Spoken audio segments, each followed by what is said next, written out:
desire to be seen.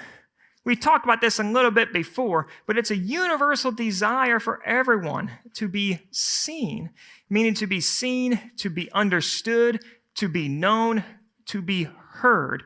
All of these things wrapped up together. We desire to be seen. And one of the best places you can look to find universal traits is if you look at kids, because no one has taught them yet the things that they want and the things that they desire. They just have them.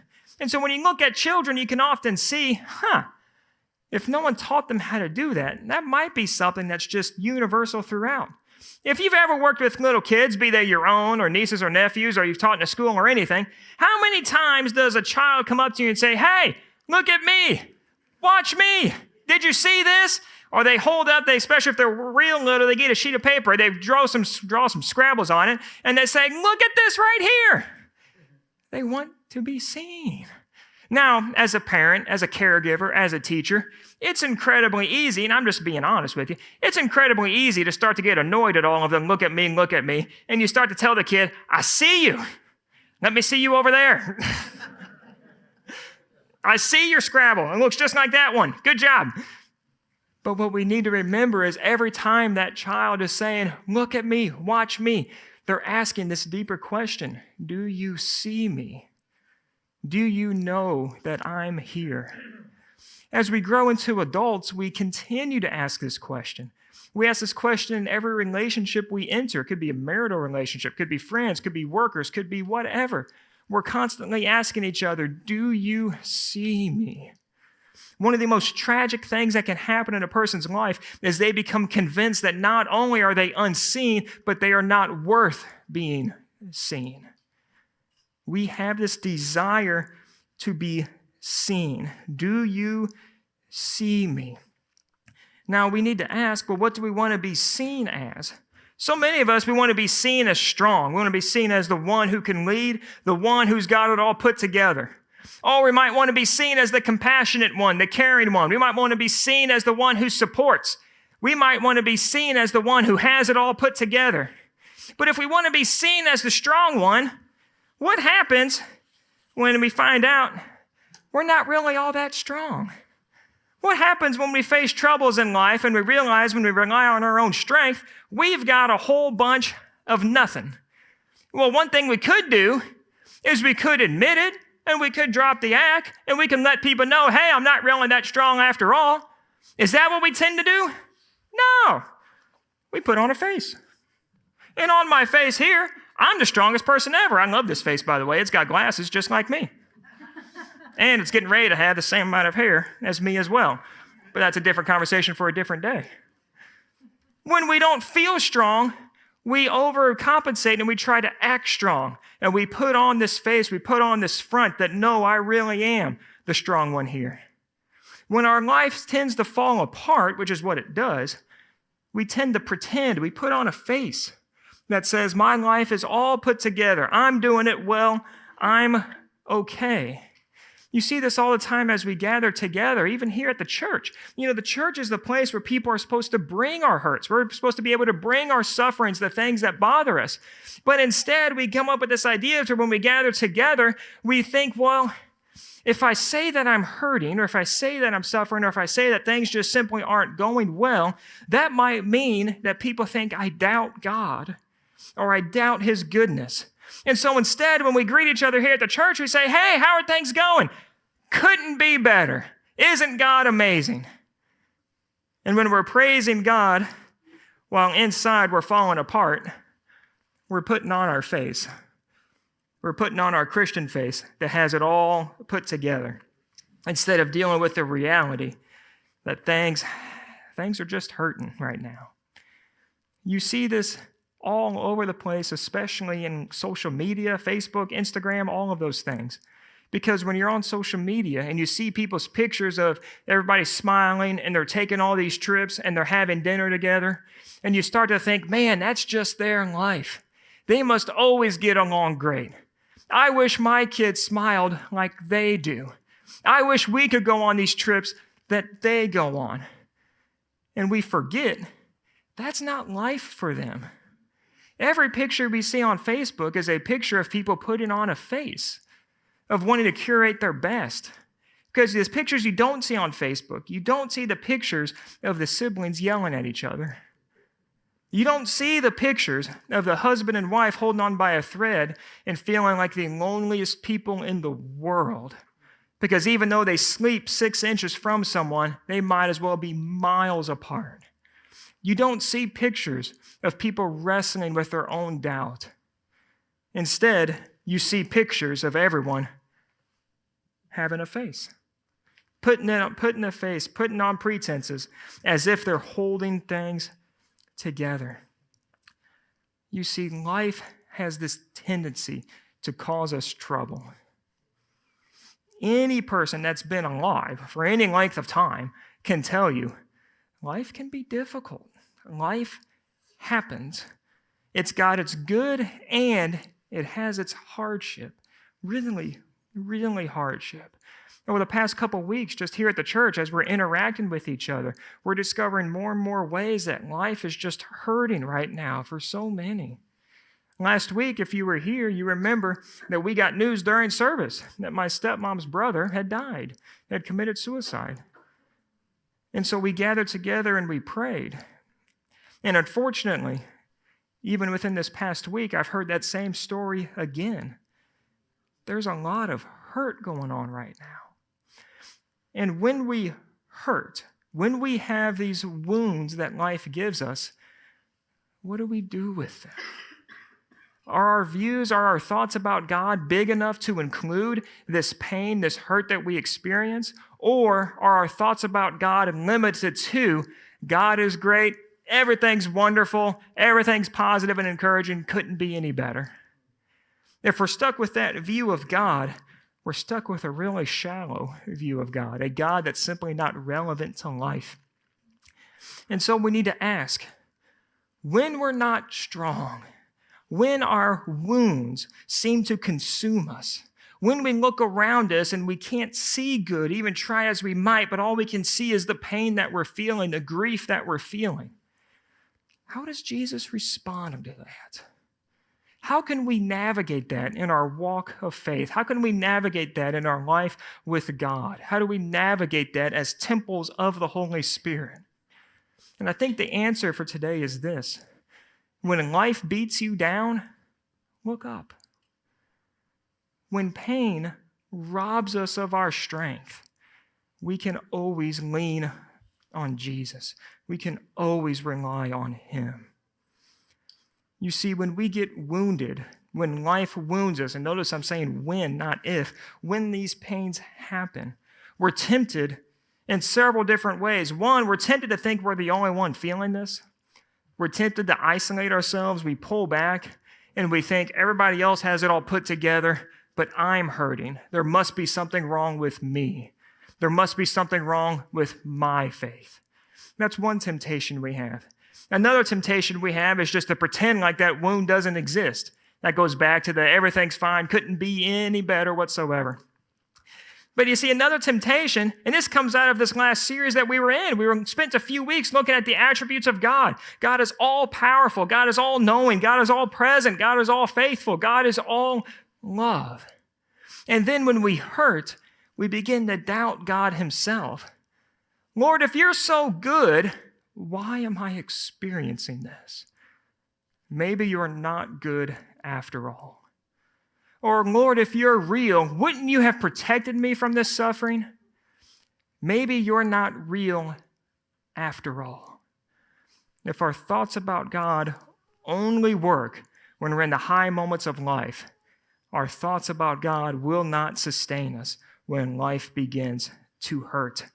And so today we're beginning a new series simply entitled Wounds, Healing from Our Past. How do we navigate our walk with the Lord in the midst of our pain, in the midst of our hurt, in the midst of our wounds? Now, some of these wounds might be more recent, might be the grief, the recent death of a loved one. Some of these wounds might be years and decades old. And maybe you've spent the past few decades taking these wounds and trying to sweep them under a rug. But every now and then they poke their head out again, and you remember, It's still there. It's still hurting me. Maybe it's time to address these wounds. And I believe that's what the Lord invites us to do.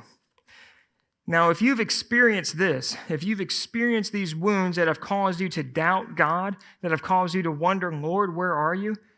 Be encouraged. You're in good company. All through the scriptures are story after story of God's people doubting him. All through the scriptures are stories after stories of God's people that are hurting, that are suffering, and they're going to the Lord and they're saying things such as, God, where are you? God, I was faithful and you're not being faithful. Why don't you fix this hurt that I'm having? And one of the amazing things about that question, all through the scriptures, when God's people bring their doubts to him, never once does God rebuke them for it.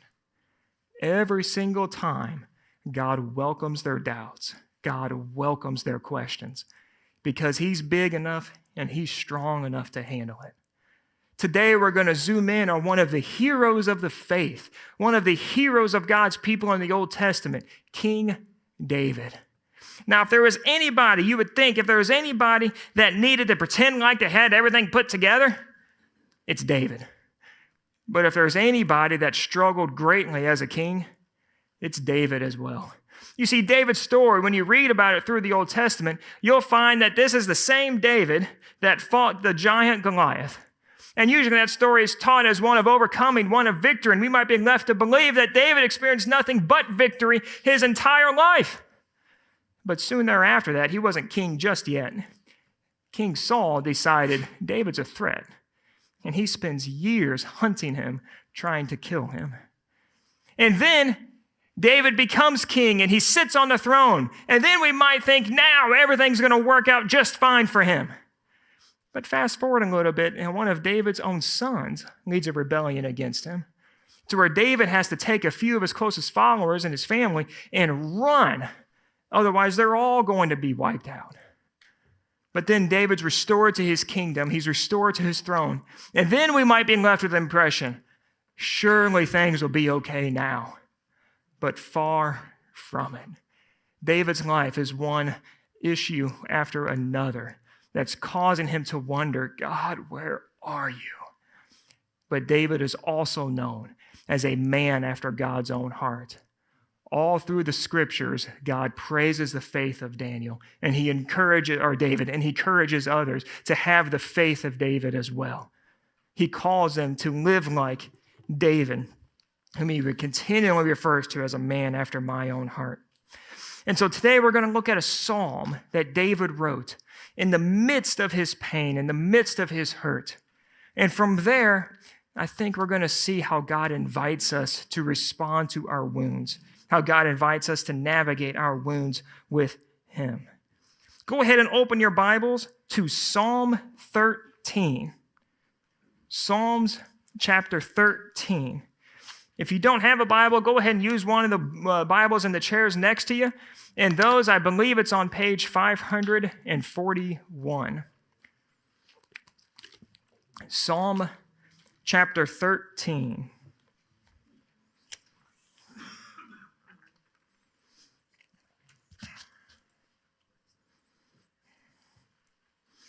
And this is what it says. We're looking at verse 1. Remember, David is writing this. The man after God's own heart. How long, Lord, will you forget me forever? How long will you hide your face from me? How long must I wrestle with my thoughts day after day and have sorrow in my heart? How long will my enemy triumph over me? 4 times he asks the Lord, how long? And this isn't an asking that's really waiting for an answer. David's not asking how long and thinking God's going to respond 6 months, 3 weeks, and 2 days. That's not what he's looking for. He's crying out, how long, O Lord?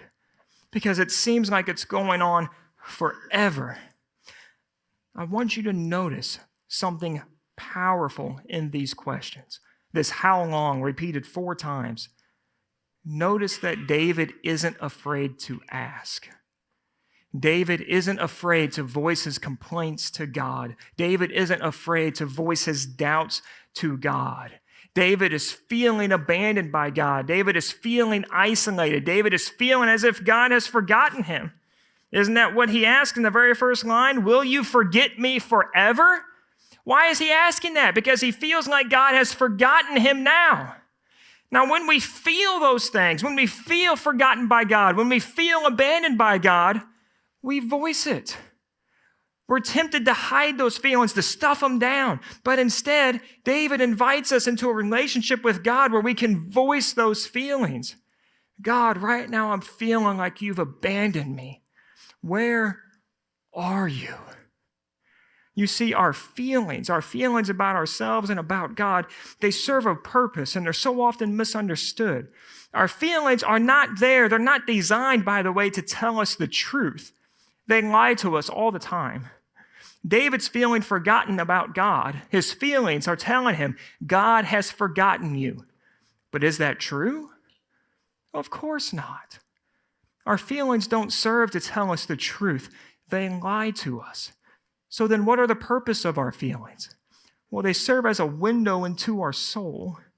And the feelings are a window into our very hearts. They serve sort of like a check engine light. They tell us, hey, something's wrong here. David is feeling forgotten by God. He's feeling abandoned by God.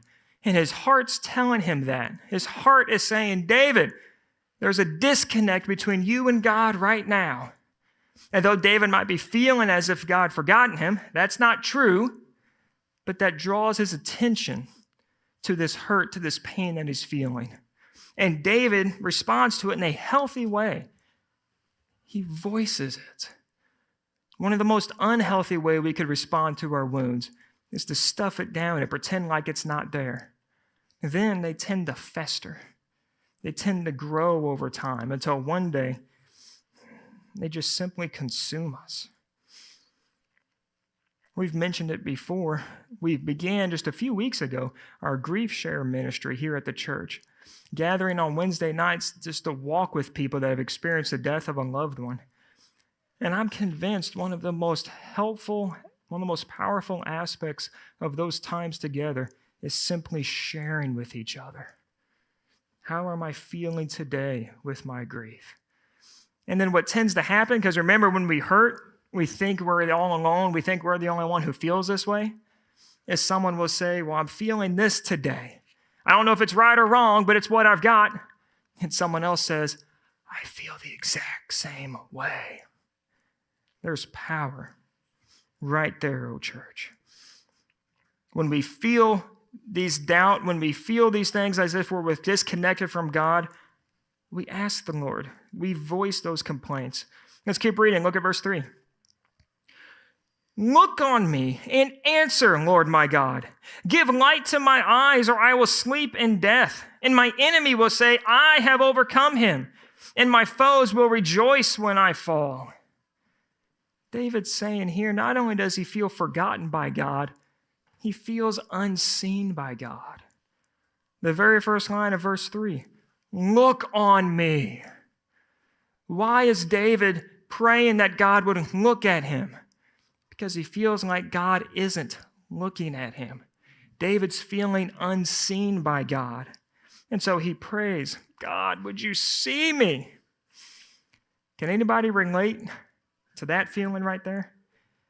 Can anybody relate to the feeling that you're unseen by God? Maybe it sounds something like this.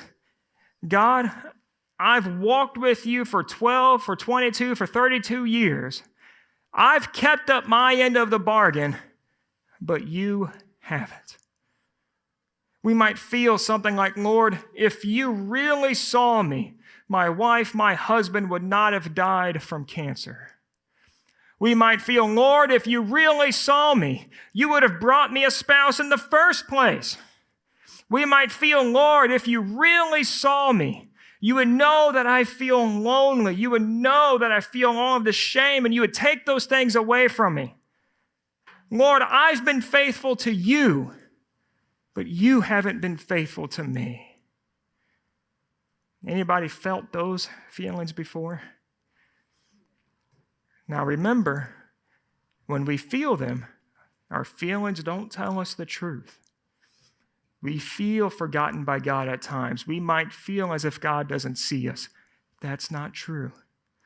But our feelings tell us there's something wrong. There's a disconnect between us and God. And so David's feeling that. What does he do? How does he respond? When we find ourselves in that place, how are we called to respond? Look at verse 5. But I trust in your unfailing love. My heart rejoices in your salvation. I will sing the Lord's praise, for he has been good to me. Isn't it amazing to see in the midst of David's hurt, when he's feeling forgotten by God, when he's feeling unseen by God, he tells himself, he reminds himself, the Lord has been good to me. Because that's the truth. Our feelings lie to us. And when they do so, we have to remind ourselves of the truth. God has been good to me. I can trust in his unfailing love. Meaning his love was there yesterday, today. His love will be there tomorrow. His love has never let me down. I can trust in him. When life beats you down, look up. Now, we said earlier that when pain robs us of our strength, we can lean on Jesus because he will support us. How does Jesus support us in the midst of our wounds? Well, you see, it's in that pain that we're reminded of Jesus' strength, because his strength is made apparent in our weakness. I was reminded of that just a few minutes ago. When we find ourselves at a breaking point in life, when we find ourselves in this position to where everything is falling apart, it's Jesus that holds us together. Now, notice, we can only pretend to hold everything together. When it seems as if we have everything under control, that just means we're doing a good job acting. That's all that means. But with Jesus, he's the one that holds us under control, that holds us together. And when he does it, he's not pretending. Jesus really has it all figured out. And he's really the one working in us and through us. Now, I'm going to read to you, I'm going to show you an episode of where Jesus worked out, where he showed how people can rely on him and how he supports them. But before we read it, it's important to know something of the context. You see, in this time and in this age, when Jesus walked this earth, if a person had a birth defect, if they were born with a deformed arm or limb or just anything like that, they were assumed to be under God's curse. They were assumed to be paying the penalty for their parents' sin, for their grandparents' sin, for something like that. And so if people were born with just various issues, various disabilities like that, they would be shunned by much of society because they don't want to hang out with people that God has cursed. But as we see in the Gospels, as we see in the story of Jesus, he had a slightly different approach to folks that were experiencing pain and hurting. This is what we see, just picking up in the middle of a story about Jesus. It says, going from that place, he went into their synagogue, which, by the way, their synagogue, that's a powerful, powerful word that we don't have time for today, but it's interesting while Jesus describes it as their synagogue, not our synagogue. And a man with a shriveled hand was there. Looking for a reason to bring charges against Jesus, they asked him, is it lawful to heal on the Sabbath? And so these Pharisees, these religious leaders, they see a man that's wounded, that's been wounded his whole life. And their concern is, can we do anything for him on the Sabbath? Or would that go against God's will? Verse 11, he said to them, if any of you has a sheep and it falls into a pit on the Sabbath, will you not take hold of it and lift it out? How much more valuable is a person than a sheep?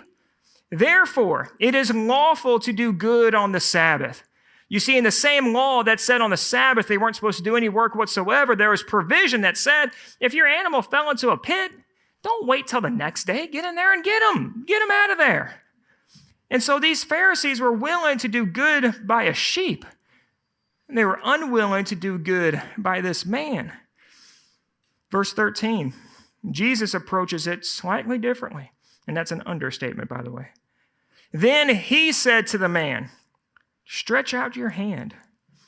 So he stretched it out, and it was completely restored, just as sound as the others. How did the Pharisees respond? But the Pharisees went out and plotted how they might kill Jesus.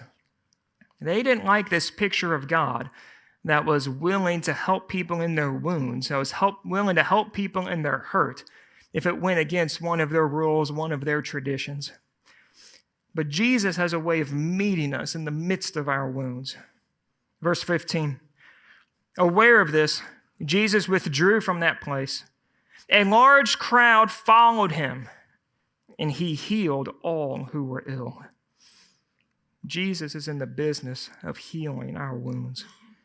He warned them not to tell others about him. This was to fulfill what was spoken through the prophet Isaiah. "Here is my servant whom I have chosen, the one I love, in whom I delight. I will put my spirit on him, and he will proclaim justice to the nations. He will not quarrel or cry out. No one will hear his voice in the streets. A bruised reed he will not break, and a smoldering wick he will not snuff out, till he has brought justice through to victory. In his name, the nations will put their hope." Now, there's many things in that passage we could focus on. I want to focus on just two. When it says that a bruised reed Jesus will not break, a reed would look something like this. Now, this is a replica. It's a fake one. But it looks very, very similar. Reeds grew all over the place, and what they would do with them is they would strip these things down and then weave it together as thatch, as things to create materials and baskets and even roofs, parts of housing, things of that nature. And when you weave them all together and slap some mud over them, they're strong enough. They get the job done. But it's not going to hold up against anything serious. Jesus gives this picture that says if we come to him with the strength of just one of these right here, and not even a healthy one, if we come to Jesus with the strength of a bruised reed, you ever find yourself in a position in life where something like this might just be stronger than you? I know I have. And when we find ourselves in those positions, we're tempted to withdraw. But instead, Jesus says, if all you've got's a bruised reed, come to me. I'm not going to break what you have. A bruised reed, he will not break. A smoldering wick, he will not put out. I got to walk around all morning with a lighter in my pocket. It was all kinds of fun. I didn't want to leave it out. Sometimes we find ourselves with the strength of this candle right here. Now, candle has been used for many different illustrations that say, if the light shines in the darkness and the candle spreads and the light spreads like fire, all of these things. But Jesus takes a different approach. He says sometimes our strength might resemble this wick right here. But not just any wick. He says a smoldering wick. The smoldering wick, when you blow this out, you'll notice that the wick remains red or orange for just a brief moment, and then it turns back to black. It's a smoldering wick. We might not have the strength, even of a lit candle. Our strength might just resemble that right there. And if we come to Jesus with that much strength, can you see the light in this candle? It's there, and now it's gone. Jesus says, if that's all you have, come to me. I will not snuff you out. I will be the strength in the midst of your weakness. Look at verse 20 again. We have it right here. A bruised reed he will not break, and a smoldering wick he will not put out. Until what? Till he has brought justice through to victory. The victory for a bruised reed is not trying to do things on its own. The bruised reed can't do anything. The victory for a smoldering wick is not trying to light up the room, much less trying to light up the world. A smoldering wick can't light up the candle that it's in. The path to victory for a bruised reed, for a smoldering wick, is to turn to Jesus. When they turn to Jesus, that's where we experience the victory, O church. It's not from acting on our own strength. It's not from covering up our wounds. It's not from pretending life doesn't hurt and things aren't difficult and I've got everything put together. Victory comes when we admit, I've got nothing on my own. Victory comes when we admit, I can't hold my life together. It's all through Jesus. Victory comes, O church, when we remind ourselves, on our own, we may not be much, but Christ in us, oh, we're amazing. Jesus gives us the path to victory. He's the only one that can meet us within our wounds. When we feel weak, when our own limitations, when our own weakness are pressed upon us and we're reminded of them, we're reminded by how little strength we actually have, we lean on Jesus. When life beats you down, look up. Now, what does it look like to lean on Jesus? Here's just a few ideas of how we can put that idea into practice, this idea of leaning on Jesus. Overall, the umbrella term is and looks something like simply focusing all of our attention on Jesus. Because you see, when we turn our eyes upon Jesus, when we look at him full in the face, the things of this world, including our pain, including our hurt, including our grief, they grow strangely dim.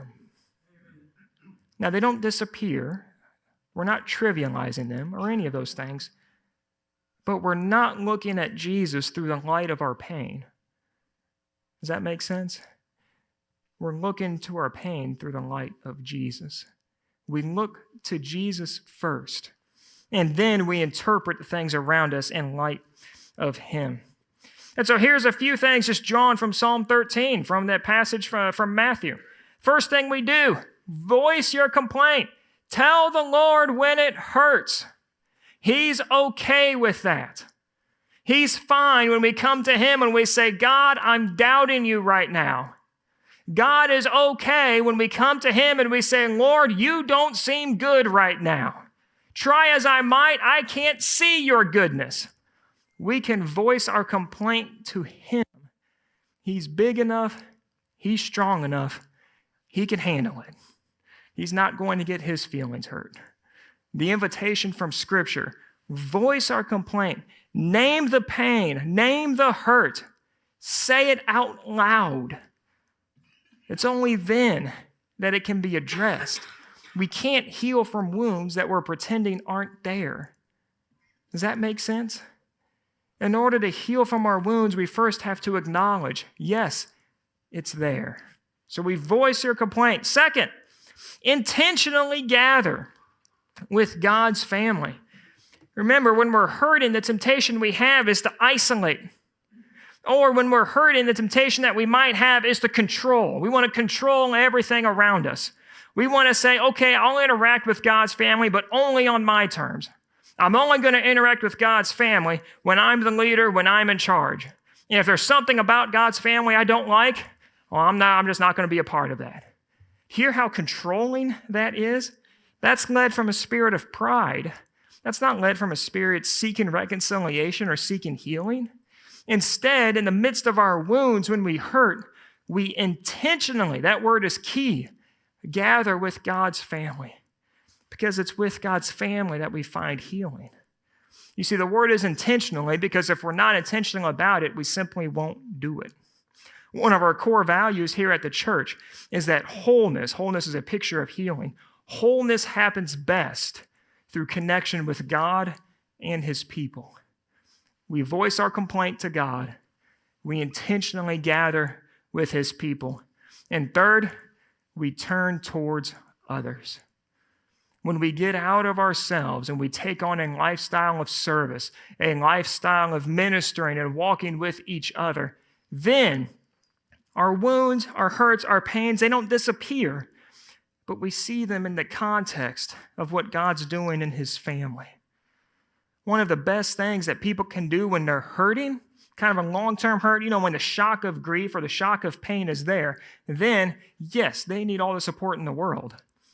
But over time, how we navigate our way through that wound, through that pain as we walk with Jesus, is we remind ourselves, Jesus placed me here for a reason that's eternally significant. Jesus placed me here to walk out my calling with him because there's somebody here that I can bless today. I'm convinced when we miss our gatherings, when we withdraw from the church, when we withdraw from God's family, the person that hurts the most isn't ourselves, even though we do hurt. The person that hurts the most is the person God had for us there to encourage, to support, to pray with, on and on and on. The person that hurts the most is the one who can't experience our own giftings and our own callings because we have withdrawn. When we're hurting, the temptation is to get really inward focused. We cave in and we're only looking upon ourselves. And we look at our wound over and over and over and over and over again. And what happens when we do that? That's all we can see. And we think that's all there is. And then we're left with no hope. And we're left wondering, God, where are you? But when we look up, when we see God's family, when we serve God's family, when we walk with God's family, we see where the Lord is. We see the healing that he has brought. And we're reminded of the hope that we have. Just looking through this room, you can see countless stories of how God has intervened miraculously in people's lives. And when we remind ourselves of that, then we're reminded, God was there for them. He's here for me too. God's going to take care of me, just as he promised. You see, our wounds, our pain, they disconnect us.